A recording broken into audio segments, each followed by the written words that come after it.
what we got to do. Let's do it. First. I'm ready. I'm ready, Freddie, as well. Let me just do a little adjustment. I'm prepared. Luke, Dre, you ready? It's the righteous vigilante Jamon Creek, and you're tuning in to Minds Wide Open. Hey, yo, check it out. Minds Never Wide mainstream. You're Open. tuning into Minds Wide Open Media. Shout out to the Florida Vibe Directory. You're now Open, listening to the best open. playlist in South Florida. And welcome back, everybody, to another episode of the Florida Vibe Directory. On today's episode, we got my boy Cardo in the building. What's up, everybody? Say what's up to the people. So, Ricardo, I wanted to bring you in because I know you have had quite an amazing ride with music so far.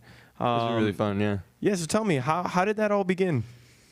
Well, with music, it really started, it's a weird story. So the first time I ever really became aware of EDM, as we would call it, was, I grew up in Hollywood, Florida, specifically Miramar, which is like all the way West Hollywood. Yeah.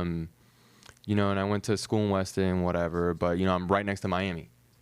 And Miami, in terms of like at least house music in this world, it's one of these cities. So it's like Miami, Ibiza. That's for sure. I can name a bunch of others.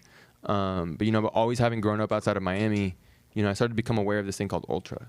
And then I think it was around between 2011 and 2013.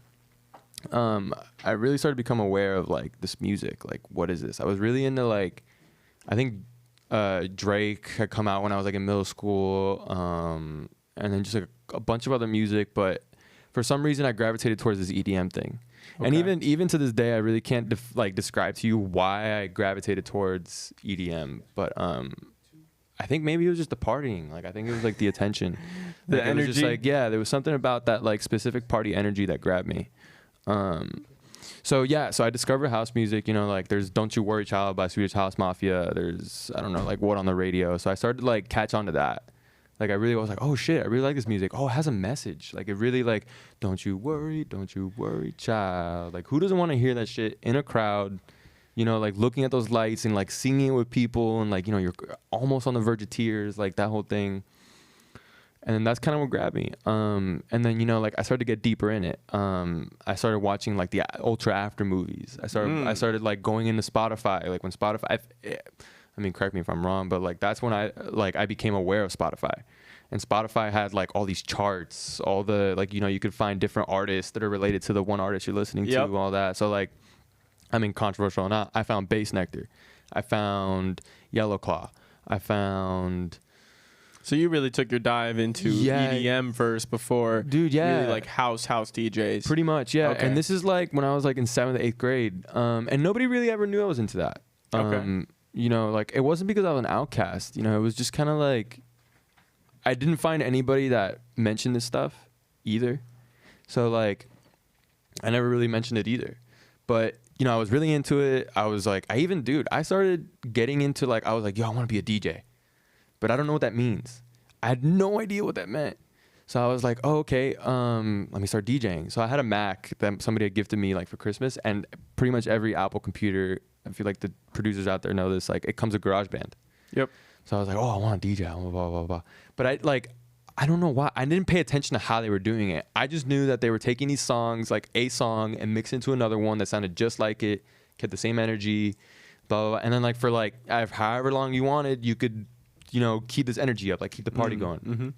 So what I started doing was just finding songs that I liked that when I got my first iPod, my dad would help me out with LimeWire and shit, put songs on there. I was oh, I know these songs, I could take them, I have them on my computer, I'll just put them in a GarageBand and then just put them together and shit. I remember those days, man. Yeah. And then I didn't really and now I'm producing, but I was literally just putting one song and then putting one right after it. That's Gotcha. it. No mixing. If you listen to that shit in the car, it's just one song ends and then the other one starts. Right immediately. So I was oh, I want to be a DJ, blah, blah, blah. And then I was so around that time, I was also competing nationally in ballroom dance. Interesting. I didn't know that. So I've been a performer for literally since I was about 9 years old. That's amazing. I've been performing in front of live audiences since I was about 9 years old. Wow. So So yeah, so I was performing ballroom, and my ballroom coach at the time, she was a super supportive lady, Deirdre Radler. Like I'll never, Shout out. her and Daniel Radler, like I'll never forget them. They have their own. Daniel Radler's insane, but anyway, she gifted me a Tractor like little like 2-track mixer. So like a little deck. Yeah, a pretty much. little baby deck. Okay. Little like Rose Art Crayola like Baby art deck. Gotcha. Yeah. So she gifted me that. I had no idea what I was doing. The first song I ever, like when I plugged that shit in, got Tractor on my computer, like the very first song I put on there was "Here Comes the Sun" by the Beatles.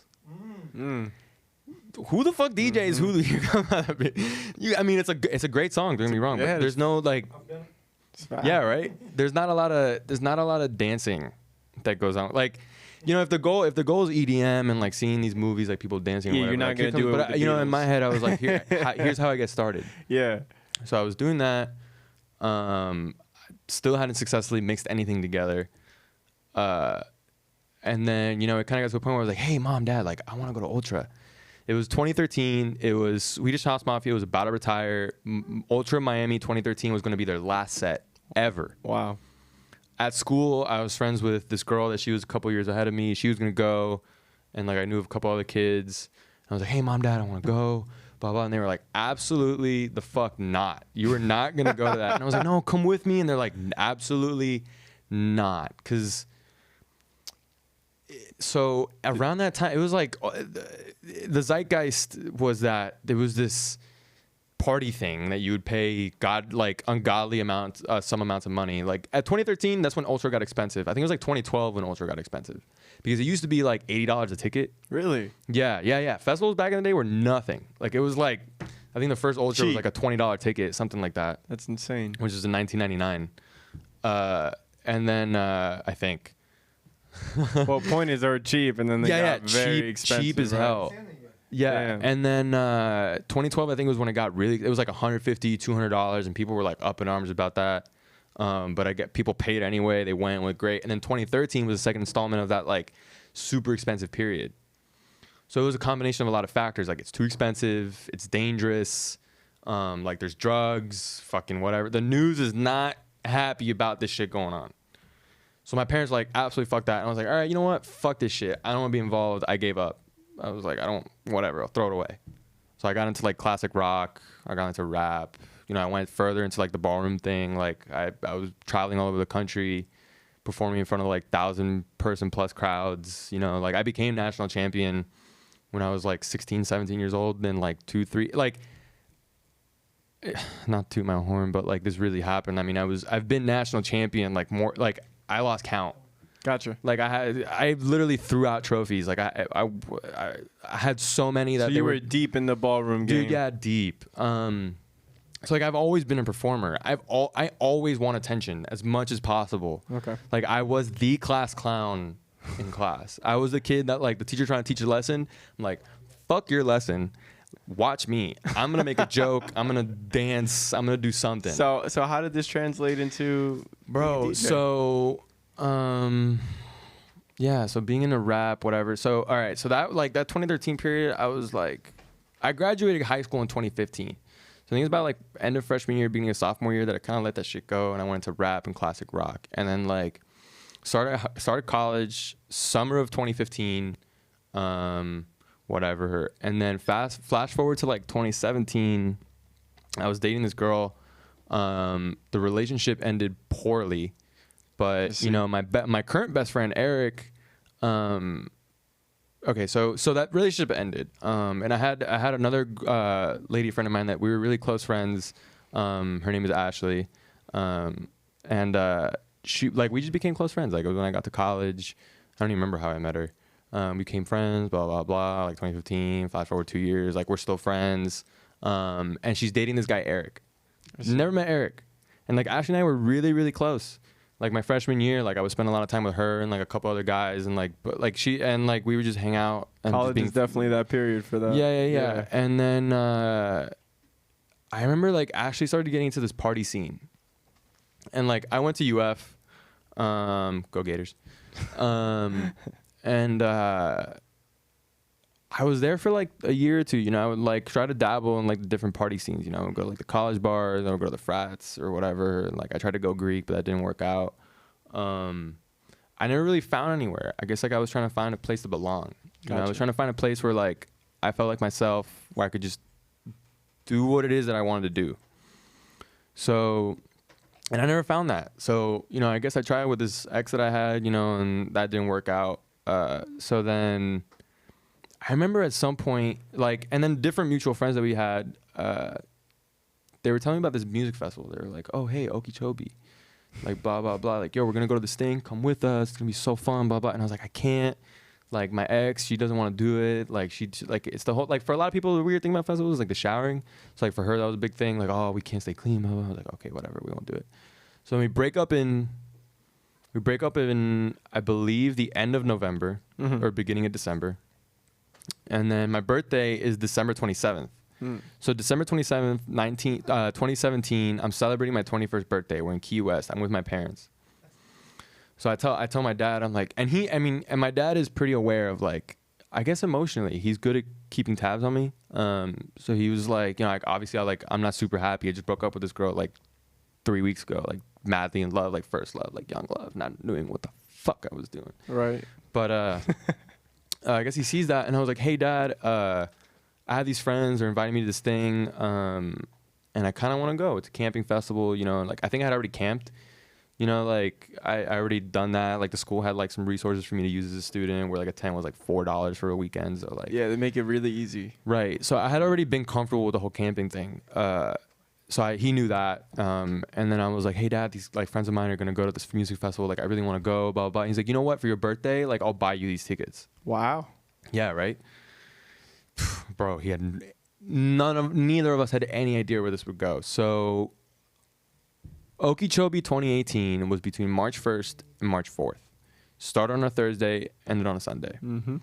So obviously in December we're between semesters, so it's a break. He buys me tickets whenever I get back to campus, and then that's like when like I'm like, oh yeah. So like I'm starting to, Ashley and Erik and like the Rain, who's a really close friend of mine at the time, they're like starting to bring me into this thing. And they're like, oh yeah, you like, you know, you built a totem, you know, which is like a thing, and then like, you know, this is the music, and I'm starting to like explore. You're like dipping your toes into this culture that you've never seen before. And the thing is, I knew a little bit about it, you know, like I told you, but I didn't, you know, unless you're in it, like I didn't understand. So I was like, okay, cool, this is really fun. I get to spend time with my friends. We get to make this thing that's kind of outside of ourselves, like make this totem. Oh my God, guys, what music are you gonna go see? Oh my God, Bass Nectar. Oh, guys, I remember Bass Nectar from that one time, like when I used to blah, blah, blah, blah. Okay. And the totem was, dude, that was like, there was something about like the journey of making that totem. Me and those three friends, like going into it and like going like, yo, this is gonna be our like battle flag when we go into the festival. Oh, dude, like, I know what you mean. yeah. So I don't know. I already kind of started falling in love with it. And then when we go to the festival, bro, it's like I never look back. The first set at a proper festival that I ever caught was Bass Nectar at Okeechobee 2018, that Thursday, March 1st. Absolute At madness. the Aquachobee. I don't remember shit. But but like that was the first time I ever rolled. I see. Like and what was funny about that was okay. So I guess this is my welcome into the festival scene. This is what brought me. So, okay, so I'm with my friends. You know, I'm like, I fucking get this shit and whatever. Like, I get it. I take the bean or take part of it. And then I'm with my group. So everybody takes their stuff. We all take it together. And I'm like, all right, I take it. I'm waiting. I'm like, oh, this is chill. This is cool. Like, fucking strange. Like, everybody's just, like, I have no idea where I am. I don't know what I'm doing. The energy is through the roof, though. Right, like, everybody's clearly having fun. Right. Right. Take the bean whenever we're watching. I'm like, oh, this is cool. And I start to feel like sweaty. You know, like you feel you feel weird. And I'm like, oh, you know, I always heard this song like Pop Molly, I'm sweating. No, so I'm gonna start sweating, whatever. So I like take it. I'm waiting, blah blah, and I'm like, oh, I feel like shit. Oh, blah. And then I just like immediately, kind of just, I'm like, guys, I'll be right back. So I like go backwards in the crowd, and then I kind of just like find this blanket with this girl sitting on it, and I go to sit down on that blanket. And I'm like, hey, and she's like, hey, my name's Sarah. I remember her name. Shout out Sarah. Fucking love you. If I ever see you again, I don't know. Something will happen and it'll be fantastic. But shout out Sarah. I find Sarah down on this blanket, fucking throw up, like whatever, like and then she was just describing to me like how to handle it. I was like, oh, I've taken this shit, I don't know how to do. She's like, just vibe. Like just feel, like plug into the vibe. And like up until this point I've been a huge stoner, so I kind of knew what she meant. Like, you know, like there is a vibe. There is such a thing as the vibe. Like when you play a certain song, everybody kind of tunes into a specific frequency, and they all kind of like They feel it. unspoken. Yeah, like when you hear it's a when you hear weird a certain phenomenon that I exactly think really is not exclusive to dance music, but you can definitely identify it in the EDM. Yeah. house Like they're scene. like fucking certain Mac Miller songs. Like if I were to play Mac Miller, something like right here, like certain songs, who's being really prophetic. We all can kind of just like be really quiet and listen to the song, and we Right. all in a way agree on what he's saying. Like we're following his train of thought. Right. So I knew what that vibe thing was, but I mean, obviously I'm under the influence of certain substances, so I'm especially tuned into the vibe. Right. So Sarah's like, oh, just feel the vibe. I'm like, all right, yeah, just vibe. I was like, oh yeah, this feels good. This feels better. And she's like, yeah, that's the vibe. And I was like, oh, okay, sick. Okay. So like, I do that. And I'm like, oh my God. And I threw up and I feel better, you know? So I'm like, you know what, Sarah, thank you. I give her a big hug. And I was like, you know what? I will see you later. She's like, all right. So I go back to my group. I kind of just like reverse Homer Simpson out of the bushes into my group. And I'm just like, what's up, guys? And they're like, hey. And I'm like, I get it. Now you get it. I get it. And that's literally the rest is history. Like, move on, have one of the best weekends of my life. I mean, Erik now is literally my best friend. I'll take a bullet for that motherfucker. He will do the same, and I know that. But that really is like, that was the awakening. That was the ground zero. Yeah. I see. So we go to that festival, and then we get back to Gainesville. And Gainesville, obviously, I had no idea, has this like. Okay, so Gainesville historically has like this weird magic. There's something about like. There's something in the water there where like music and art tend to originate from there. So like Tom Petty, Allman Brothers, Lynyrd Skynyrd. You know who River Phoenix is? I don't. Okay, River Phoenix is Joaquin Phoenix's brother. Oh, really? Yeah. So River Phoenix is one of the people in the 27 Club. You know, like Jim Morrison, Janis Joplin, Jimi Hendrix, like all those people. So so River Phoenix, he famously OD'd at the Viper Room on the Sunset Strip in LA. Okay.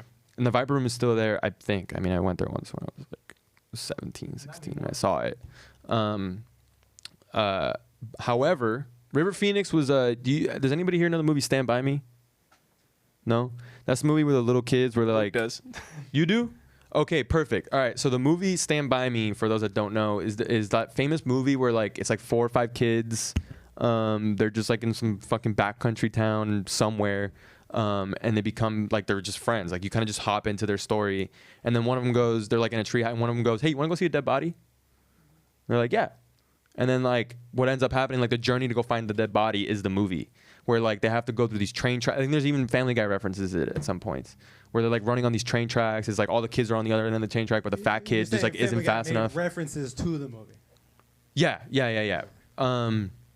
So Just to give people a quick view into what it actually is. Okay, we do this. We can just we could pull it Hey, right Jamie. up here. It's there. I'll play it in the background. Yeah, it's like Okay, boom. sick. Yeah. So this is Stand By Me. So got these keep. So, okay, so that Sandlot-looking kid in the white motherfuckers. shirt, Yeah. that's River Phoenix right there. I see. Yeah, he's kind of like the main character, main protagonist of the movie. He's like the one that he's like the coolest kid. So River Phoenix, I think this is the movie that broke him. This is like where he became this is where he like broke through. That's him. So River Phoenix became ultra famous. I mean, like he was acting right next to like Leonardo DiCaprio when they were teenagers, all that shit. So River Phoenix is famous, whatever. But what he was most famous for is acting. Like that was what he was most known for. And the Phoenix family too. Like Joaquin Phoenix has a couple other siblings. They're all involved in like movie industry. And So stuff this like that. comes all out of Gainesville. Well, they're from I don't know the fuck where, but like River Phoenix, he was also a very well-versed musician. He had a band, like they were good, they were touring and all that stuff. They were based out of Gainesville. That's cool. Yeah. So you feel like Gainesville provided you that environment of music that helped you thrive in Exactly. what you already understood. Exactly. So Gainesville has this like really grassroots, organic, really heady scene. Interesting. Where it's like nobody, I mean, obviously who doesn't want to be famous, but like nobody's trying to, I don't know, like there's really no ego. Everybody's just trying to like, yo, let's put some fucking talent up there and let's appreciate it. So I come back from Okie, I get into the scene. I don't remember the first show I saw, but I remember one of them was Levitation Jones. Another was like whatever. And then April 20th, I get exposed to lab parties. So lab parties are like this, and I wish we would have recorded that because I ended up becoming a part of it. And it's like this, it's really is a moment in history in Central Florida. So lab parties were done. They were like these invite-only underground parties that were run by this group of dudes that were all just weird as fuck. And really what they wanted to do was create this like party for themselves. Like they just wanted to, they didn't want to make money. They didn't want attention. They just wanted to create an environment where people could experiment. Interesting. Like you could experiment with the sounds, lights, visuals, your gender, what you look like, what, you know, whatever the fuck you wanted it to be, what vibe. Like You they would, created it. yeah, they would set up again, like they would set up the atmosphere. So they would have like an indoor stage with all these different like art exhibits and whatever that were like, the whole point was to make you go, what? You know, like make you go, what? Like, you know, so they were trying to bridge art and technology, like put that together, so to speak. So, and the way it would Interesting. work Alright. is like I would give you an invitation, and that invitation was worth 5 people, so you plus 4. And that really took the money out of it. Mm-hmm. Nobody was getting paid. Nobody was paying any money.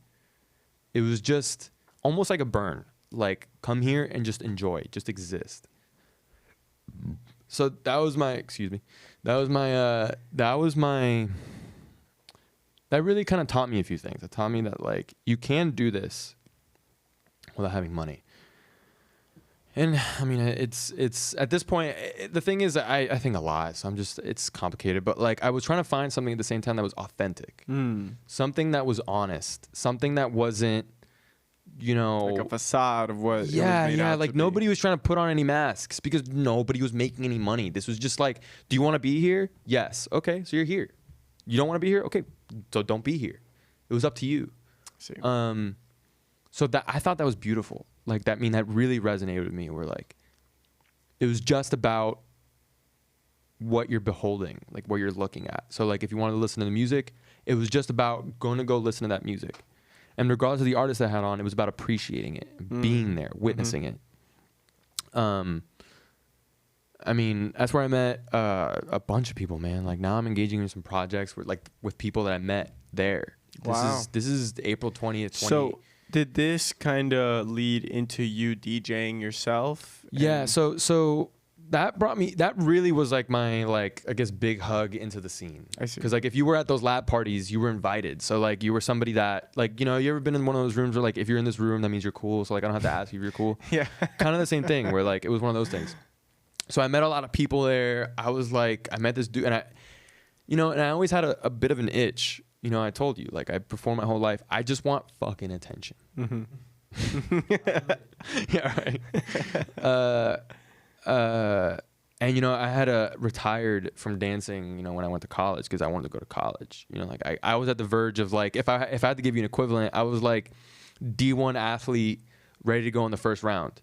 Like I was like that, but you know, I said, fuck that. I'm going to go to school and make something of myself.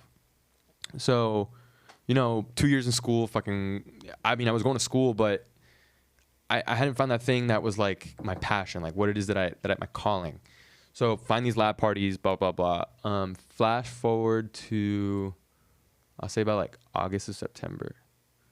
Erik and I had become better friends by then. So from March 1st, or like I guess a little bit before that, because we were like preparing for the festival, to about September, him and I got really close. And I don't remember really what triggered it, but he was like, I want to DJ. And I was like, okay, I don't know how to, but fuck yeah, like I want to do that too. like I think I want to, you know, having been like 12, 13 years old. Like, I want to do that, you know, center of attention, whatever. I was like, you know what? Yeah, I want to do that too. Like, for whatever reason. And I was like, you know what? And we were at school and I had him brought with me. I was like, I got this 2-track mixer at home at my parents' house. I'm going to go back there for like whatever the week break coming up, like spring break or whatever. I'm going to go down there.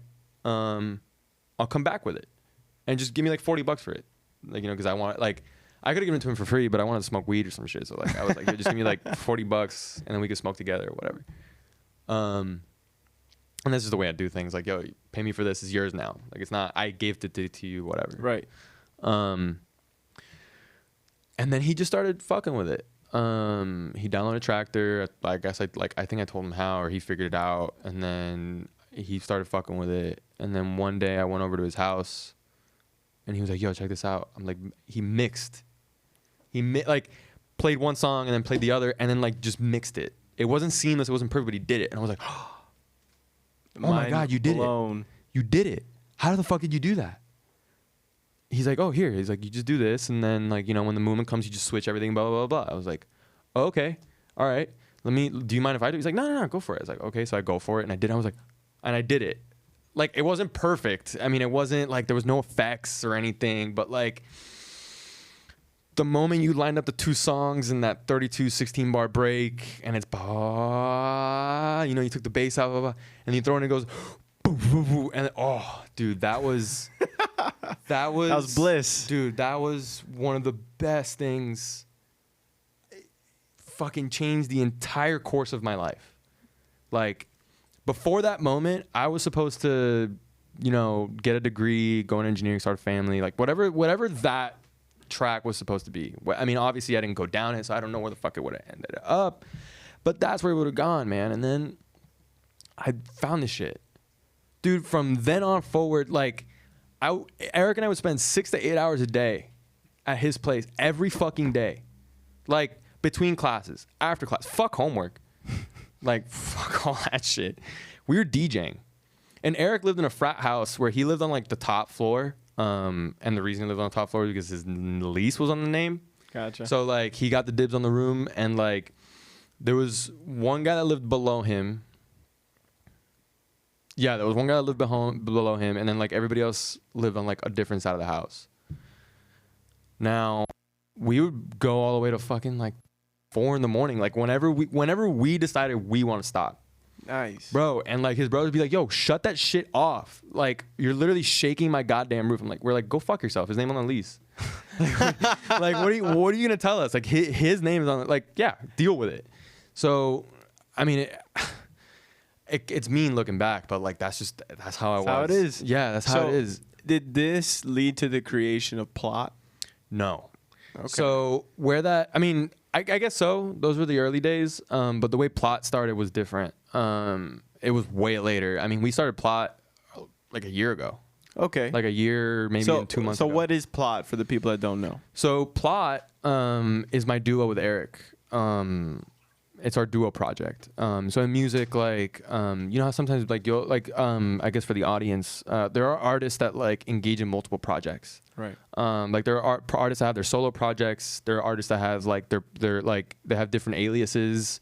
There are artists that become part of like super groups or whatever. Like they're just projects. I mean, obviously part of that project and like the marketing and branding is so you think that that's the only thing they're doing or that whatever, but like in the end it's a project. Right. And project's a technical term, meaning like this is the thing that I'm working on, and then like it's multifaceted. So that's my project with Erik. Yeah, so fucking doing all that shit, like doing it every day, and we're like, you know what, let's go work at a club. Like, so we found this club, like the club in Gainesville was Simon's. And Simon's in the 90s was one of the most famous clubs in the world. Wow. Simon's is actually, I mean, I don't know if this is true because I never confirmed it, but I've heard it so many times that I almost believe it to be true. And I believe it's true. Like, I mean, it really, really, really. And I looked this shit up. Simon's was one of the biggest clubs in the world. Is the first place that Erik Prydz placed his first U.S. set. Wow. Was at Simon's in Gainesville. That's pretty big. So it's still, I mean, not anymore, but at the time that Erik and I started getting into it, it was owned by the same guy since the 90s, Simon. So the guy just named it after himself? I guess so, yeah. It fucking worked for him. Yeah, we started working there. Erik started becoming, like, working, and I would work door, blah, blah, blah. And then we just literally never asking for any money, not asking for any sets, not asking for shit. We just want to be in it. Like, we started volunteering with these lab parties. I started volunteering at Simon's. Simon's opened up other venues. And then little by little, we started to like gravitate towards the decks. We started playing a little more often. One of the managers at Simon's was like, yo, we'll put you on. I think Erik went on first. He was the first of us to play publicly. Like, actually, I take that back. Lab parties was the first time that him and I ever played to a crowd. It was a lab party. And it was Jeff Fitzgerald. Fucking love that man. Shout out Jeff Fitzgerald. He was the first one that put us on. And at that time, I had upgraded to like a DJ 400, which is a little better. Still plugging into a laptop. But that was an all day, every day. Like, I was actually building a set, as one does. I mean, there's different ways to do it. You can rehearse your set. You can just go on the fly, whatever. And he was like, yo, do you want to play? I was like, absolutely. And Erik too. Hopped on that. Yeah. And then Erik, so I think Erik played first, then I played, and then we B2B'd. So yeah, that was really the start. It was like, the lab party was the first time I ever played publicly. And then from there were a few people that like saw us, I guess, or we were able to take that and turning it into something else. So then we got opportunities at Simon's and whatever. I don't remember the first person I ever opened up for. I'm sure I got it written down somewhere, but whatever. So did that, fucking went balls deep, not asking anybody for anything. We just want to be a part of it. Like, we're working door, we're bar backing, we're bartending, we're doing artist management, we're promoting. Like, we would even promote, like, at the time it was like a $15 ticket, you get a $2 kickback. We wouldn't even take the $2 kickback. We'd be like, yo, take the ticket for $13 at a discount. We just wanted to be a part of it. So then, you know, fast forward, we're doing this thing. Then we started House Hats, about that. And then we did that. We started going further into like the performing, organizing parties now through House Hats. We became influential. Like, we went from just some kids that nobody knew us to within a year or two, we're now like throwing parties, booking people, organizing bartenders, making bar menus, all that shit. We were way in over our heads. We had no idea what we were doing. That's how it begins. Right. So through that, I guess as one does, like, you experiment with different things. And we figured out we just want to be artists. Like, that's just what we want to do. That's a big line in the sand. Yeah. That you gotta, most people don't figure out. Yeah, right. You're juggling so many balls that you're like, wait a minute. Pretty much. Yeah. Like, I believe in whole-assing one thing, not half-assing two things. So, like, in the industry, I've come to learn that, like, you can be. I mean, there are people that succeed at it, but it's really difficult to be more than one thing. So, like, if you're an artist, especially if you're young, if you're an artist, you got to just be an artist and focus on whatever that means to you. Mm-hmm. Or if you want to be a manager, just focus on being a manager until you figure that out and, you get comfortable with it and you can work on other things. Or, like, if you want to be an agent, you want to be, who the fuck knows? There's so many different roles. But him and I decided we just want to be artists. We just want to make music. We just want to perform. We just want to have a public persona and do that. We don't want to manage anybody. We don't want to do fucking anything. Our focus is these decks and those people. So, I'm trying to think, because it was 2020. So the way we started Plot. So it's 2020. Obviously, pandemic happens, and quarantine's on. Erik and I are best friends. So Erik and I went to Oki 2020, which was in March. And at that time, like, we started hearing like rumblings about COVID, like, but nobody really knew anything. It was like, right. COVID, like, whatever. It's like, yeah. Yeah. And actually, there's a funny story. So we're at Okeechobee Music Festival, and Oki sometimes will have like these giant, like, inflatable like balls running around the entire festival, like the whole weekend. I don't know who puts them there, but I know they're there. They're like the beach balls. There's different. The one was like an earth, and it was covered in cloth. By the second or third day, this shit was in tatters. And I remember we were walking from Okeechobee over to the tent stage, and I forgot who I was with, I think. But the tattered earth rolls by me, and like, as this tattered earth is rolling by me, I'm walking this way, and there's another group of girls walking this way. And then, like, as a joke, I was like, oh, what COVID-19 will do to the world. Ha ha ha ha. and everybody laughed. And now it's like, yo, what the fuck? And I was like, I don't know, man.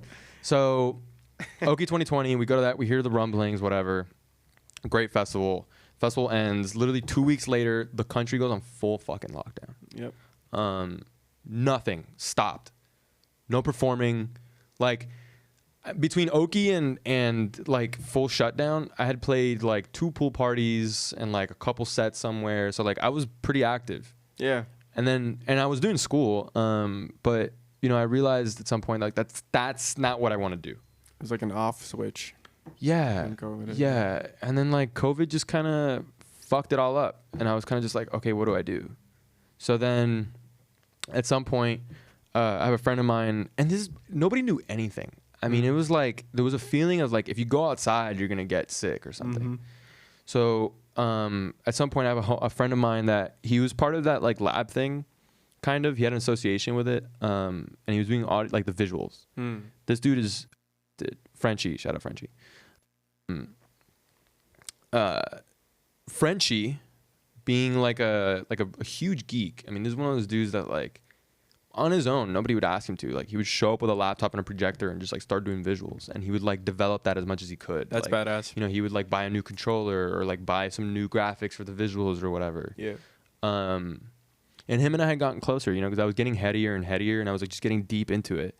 And I would just like go upstairs sometimes in Simon's and be like, "Yo, Frenchie, what the fuck is going on here? Like, what is this? Like, how are you doing this? Like, what is that? Like, blah blah blah blah. How are you controlling it?" So him and I got close because I was like trying to just learn about that. I mean, at the time I was getting to know him, I didn't know that I wanted to be an artist. I was kind of just still exploring. So fast forward to quarantine, you know, Frenchie and I were keeping in contact. I was like, "Hey, I want to do a live stream." I think I had seen a couple, 1 or 2, you know, and I kind of realized like, oh, like we can live stream. I've seen that before. Like I've watched podcasts, like, For you know, sure. people, you can live stream, like, you know, literally live. Like I could do it in front of you. Yeah. We're actually live right now. Yeah. Are we really? Yeah. No way. Okay. Yeah, so I talked to Frenchie, you know, and I forgot what it was, and I was like, "Yo, Frenchie, you want to do a live stream?" He's like, "Actually, I'm working on that. Like, I'll let you know." So we scheduled a live stream, and then I like, you know, obviously like the feeling was that the world was fucking ending. Right. Like, It was a weird, it was terrifying, inexplainable feeling. Yeah, but that's yeah. truly what it was, like a desolate world. dude. for It a was like second. it was real terror. I mean, Yeah. like for like a month, like up until like I think maybe like August of that year, it was real terror. I So- mean, like really. How did Frenchie come in and change your perspective of that? So Frenchie was like, "Yo, come over to my place. We'll do a live stream." I was like, "Fuck yeah!" I would have been the first person to do it, but you know, because of everything going on, I'm keeping very current with my parents. Like, "Hey, Dad. Okay, when are they gonna shut down the school? All right, can you send me some money? All right, cool. I can't work. You can't work. All right, let's do this. Blah blah blah blah blah." So we're like, we're communicating a lot.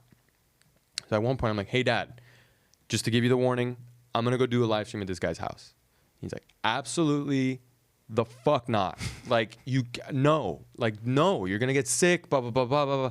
So it kind of just apparent red alert reaction was like, "We're moving you out of Gainesville.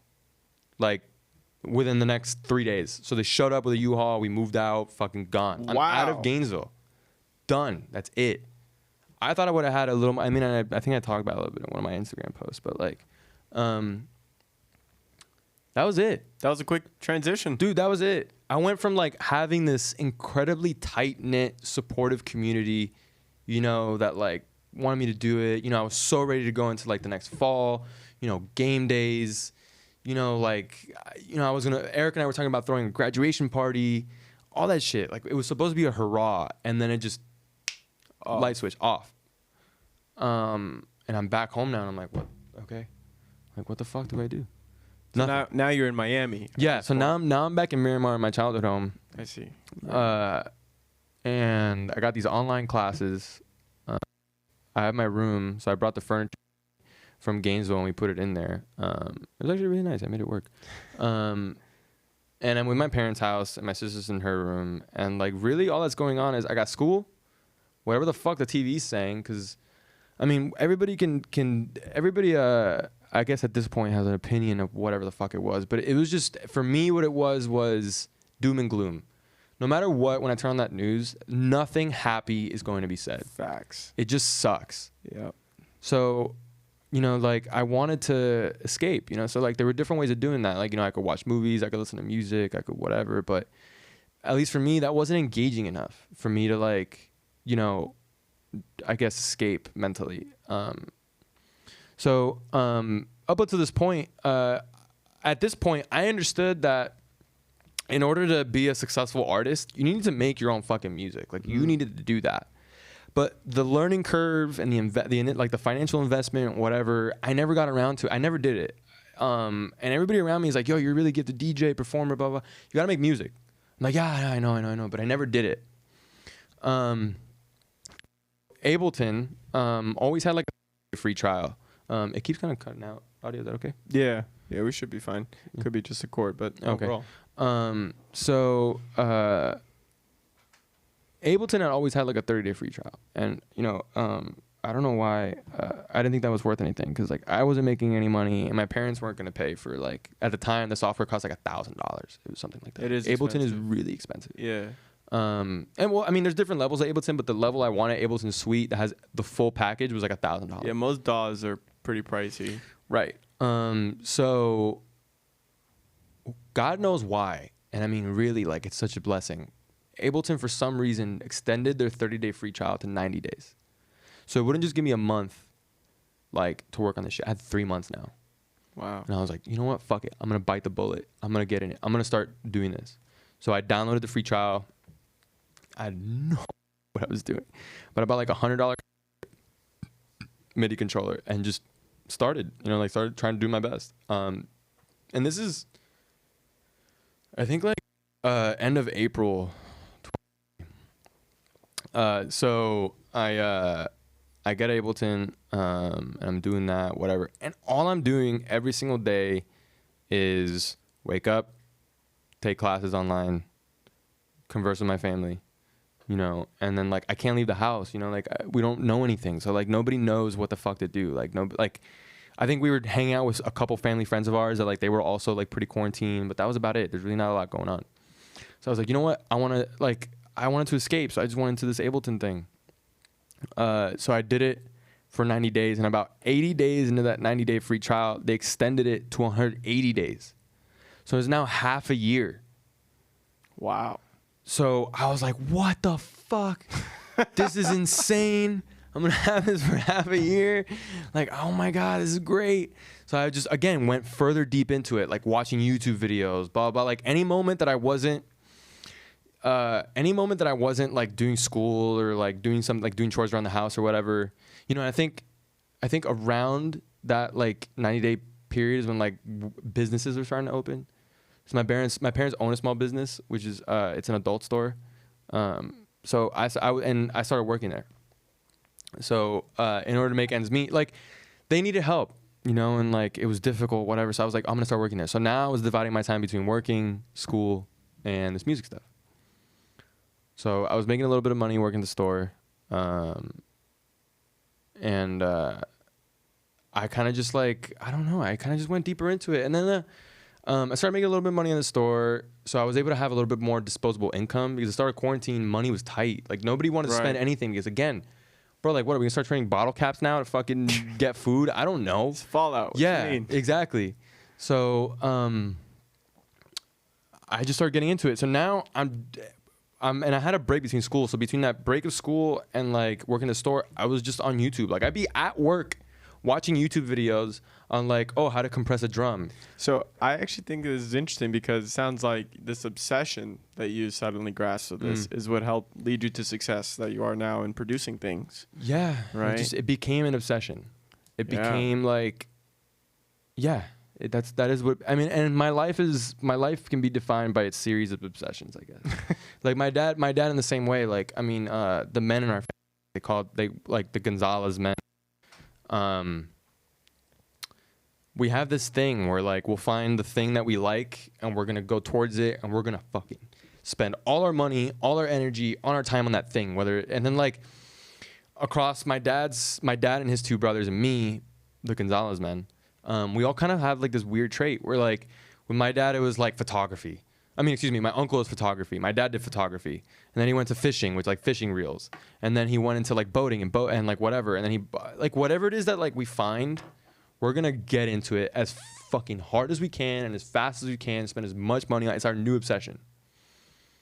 So I discovered the music thing, and that became my obsession. So go even further. Like, I bought Ableton. I think my dad bought. Yeah, no, he bought the first. He bought me Serum, which, I mean, I don't know if anybody here knows what that is, but Serum is like a digital VST. Much like those synthesizers you see people twitching now and stuff. It's just a digital version, and it's the most popular one. It's pretty powerful. He bought me that. And then I bought Ableton with the money I made from working at their stores. Nice. So I kind of, in a way, finessed it. Actually, no, that was something else. But because Ableton had a student discount. Because music schools, when they need music software, they need to give you can't make a student pay $1,000 for a piece of software that, you know, they're going to use for a semester or two. I mean, I don't know how these courses work. So they had student discounts. And you can get a student discount for just being a student. It really didn't matter what you were studying. You just had to prove that you were going to a college. That was it. So I got the student discount at Ableton. So it was, and I think they also had like a discount. So I actually bought Ableton, the suite version, for $400. Nice. So you get everything included, all the packs. Everything, like Endgame. Like I'm still using the same version I bought. That's great. I mean, it's only a year later. It's not that much later, but still. So how did this transition into, or really prepare you for when quarantine ended? Do you feel like now you've been on a good leg? So plot. Yeah. Right. So so I started getting into the producing thing, and that was really a step, because up until quarantine starting, like, you know, I would tell myself, like, I was kind of lying to myself. I was like, oh, this is a hobby. You know, like my parents, you know, like they wanted me, outside of school and that scene I was in, nobody really understood what the music scene was. Mm-hmm. You know, like, they only really understood it was like, oh, you're not gonna make a lot of money, you know, you're gonna get fucking chewed up, spit out, all that stuff. My parents were like, look, that's not secure. Like, finish your degree, you know, and then you could do whatever the fuck you want to do, right? So up until that point, I was still on that tip. And then I was just kind of I was just on that tip. And then quarantine started, bought it. That's when I decided, I'm like, oh, if I'm going to get into this, I'm going to get into it. I'm not going to half-ass it. I'm going to whole-ass it. So I just started going balls deep. And then and then that was a decision. That was like me going, I am serious about this. This is what I want to do. This is what, outside of myself, is my purpose. It's to make music for people, put smile on their faces. Like, if for a second, like, you know, I don't know who's gonna watch this later, but, you know, as a kid, I had a lot of problems, man. Like, I had a lot of mental issues. Like, I was depressed. I was anxious. You know, because I was doing the dance thing, I was kind of an outcast. Nobody understood what the fuck that was. So I would I would go to school and I would win national champion. I wouldn't tell anybody. Nobody knew. But, you know, they knew I danced and they thought I was weird. And I kind of took that. I was like, yeah, I am weird. I'm an outcast. I'm blah, blah, blah, blah. So, you know, I went into this thing. I got really serious. And then at some point, I think like August 2020, August, Erik, my current girlfriend, Christine, who I fucking love, that's my partner, shout out. I love you so much. Shout out, Christine. Yeah, shout out, Christine.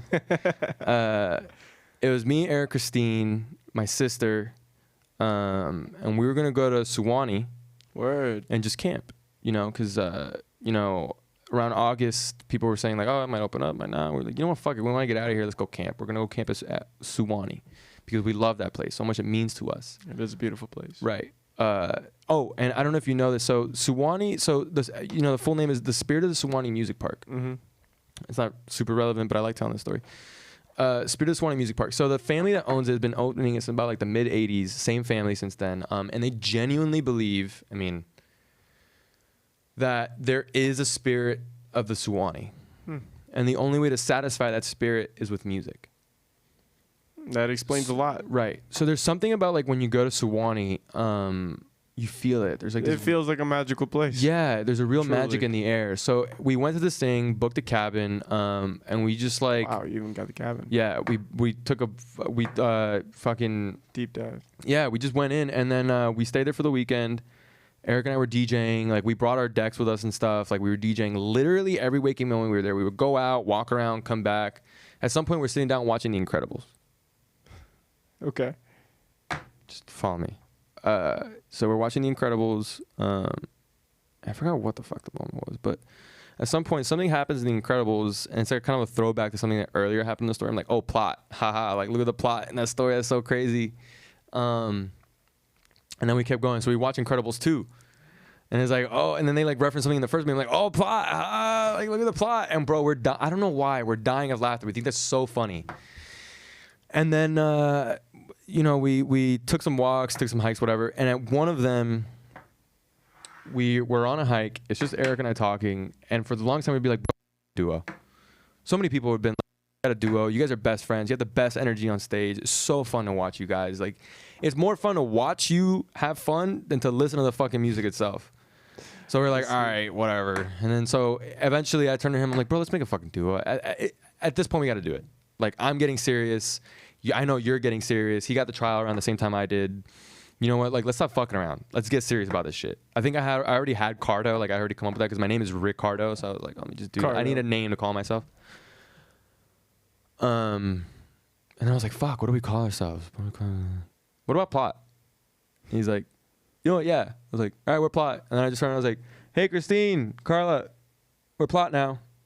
And like that's it. We're Plot. And like, that's the story of Plot. That's the story of Plot. That's how that shit got started. Amazing. Yeah. So now we I mean, I don't know, bro. It's been, I guess no one really knows how they are. People tell us all the time, like, you know, you guys are great. You do a great job. You have such a bright future, blah, blah. You know, like, our homie, Jack Forney, you know, who like gave us a lot of opportunities in the beginning. Like, you know, I was doing artist relations for him. Like when I was first starting, like he would bring me upstairs to hang out with the artists and, you know, like pick him up from the hotel, bring him to the show, all that stuff. Like, he was the one that, so when we started Plot, he gave us our opening set for Diplo in Gainesville. Nice. Which was, dude, when I got that text, I didn't believe it. Up until that point, I thought I was just gonna be some guy that like, you know, faded off into like whatever, you know, like did nothing. Like ultimately didn't do anything of it.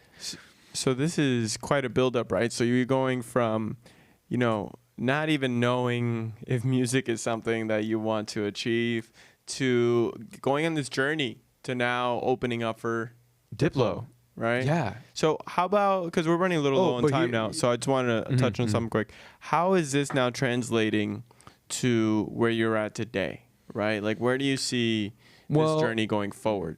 Where I see it going forward, well, I want to be an artist, so just keep doing what I'm doing. You know, I showed you in the car on the way here. It's the first track that I ever finished where It's fire. I thought this is good. This is a good track.